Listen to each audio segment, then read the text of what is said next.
लेते हैं। ये मेरी बेटी का सवाल है और उसको शायद ये मुझे देखने से सवाल है कहाँ पे। हाँ, बेटी का सवाल है, उसको मुमकिन अपने भाइयों से मसला हो।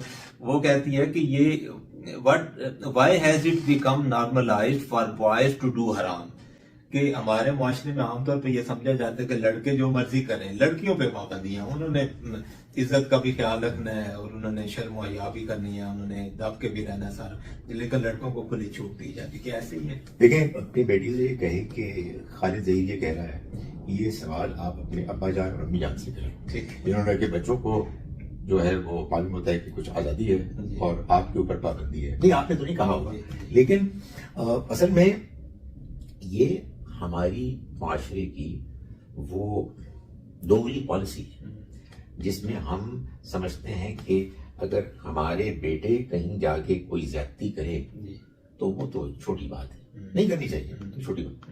हमारी बेटी के साथ कोई ज्यादती ना करे, ऐसा नहीं होना चाहिए। सारों की बेटियां हमारी बेटियां जी, और सारों के बेटे हमारे बेटे हैं।